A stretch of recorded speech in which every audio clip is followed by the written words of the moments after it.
Hi, I'm Robert with TrailMeister, and welcome to today's tutorial on the Larks Head knot. It's also known as the cow hitch, but it's a really versatile knot that has its roots dating back to the 1st century, and it can be found in all sorts of applications, not just weaving horse cinches. This simple but effective knot has really stood the test of time. You can find it in everything from macrame, woven cinches of course, even surgical knots use a variation. I use it of course when I'm trail riding and camping with horses.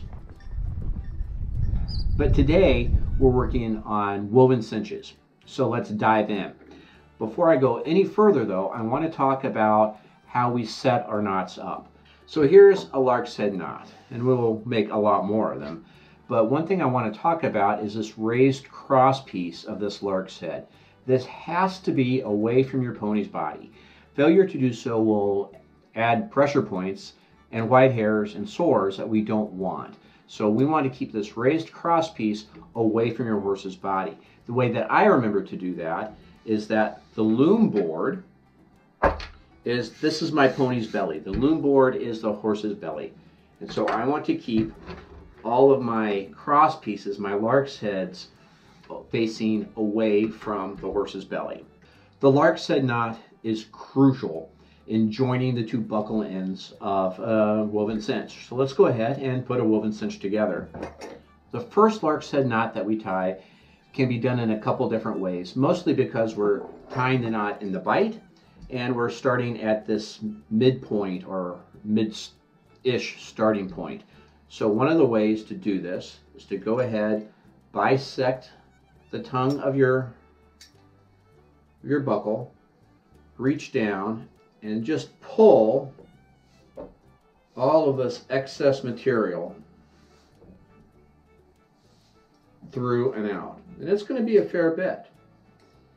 But if you see here, we'll get it nice and tidy, we have the cross piece of that Larks Head knot away from the pony's body. A little bit faster way to tie this first Larks Head is to place the bite, this loop of cordage that you had, over the top of your buckle. Take it through the back and then bring it over the top again. And then just pull down and you have a Larks Head. Easy peasy. So we'll do it again. So we'll take the buckle, take the knot over the top, through, over the top again, and kaboom, you've got your Larks Head. So very quickly, are two ways of tying that first Larks Head knot. Take your bite over the top, through the middle, and then just manually pull your legs in. And so that creates the Larks Head. The other way to do it, a little bit faster when you have 30, 40, 50 feet of cordage, is to take your loop, pass it over the top, through, over the top of the ring again, and pull down. I think this is a little bit quicker way to do it, but it's certainly up to you. So two different ways to tie that first Larks Head. So we've already tied the first Larks Head here, so let's go ahead and tie our following ones. So I'll take my cordage, my first leg. I'm going to keep some pressure to hold my buckle on, and I'm going to go over the bar,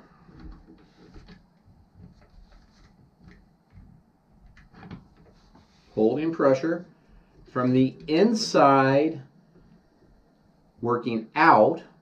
I'm going to go over my cordage. I'm going to go under the bar and then through the loop that I made. And again, I'm going to tighten that up, keep it nice and snug. The thing that I remember when I'm doing this is over, inside, over, under, and through. So let's try it again with this other leg. So over the bottom bar, shove it through. Working from the inside out, I'm going to go over the cordage, under the bar again, and then pass the cord through that loop that I just made. So let's go here, Again, keep it nice and taut. And there we have our Larks heads. And now I'm just going to keep going over and over the bar, from the inside out, under the bar, and through. And it gets a heck of a lot easier the more Larks heads we put in. And just make sure that you go from the inside out, so over the bar, inside out, under the bar, and through. Snug it up, and repeat. So let's try it again. So over the bar, inside out, over the cordage, under the bar, and through the loop. Snug it nicely, and back. Next side, over the bar, inside out, under the bar, and through the loop.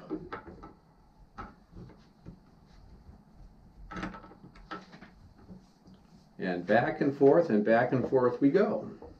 Inside out, over the bar, and through the loop.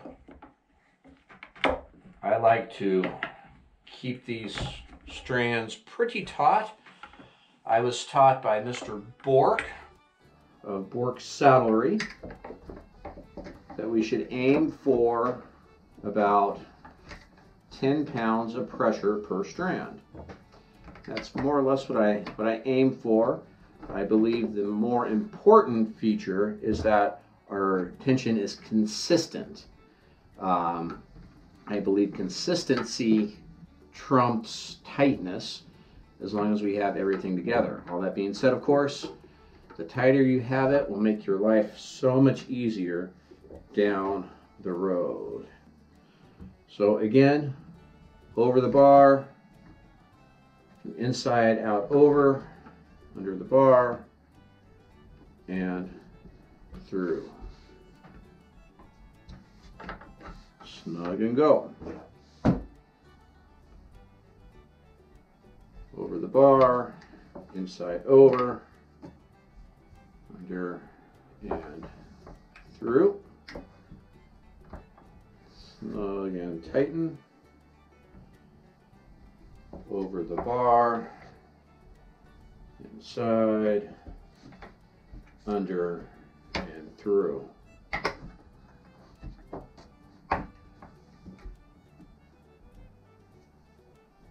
And let's see how many strands we have here. 1, 2, 3, 4, 5, 6, 7, 8, 9, 10, 11, 12. Makes 13, so over, over, under, and through.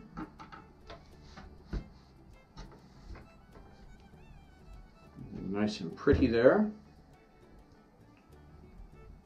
Over the bar, inside out, over the cordage, under the bar, and through.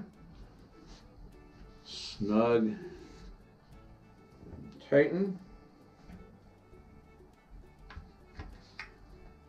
Over, inside out,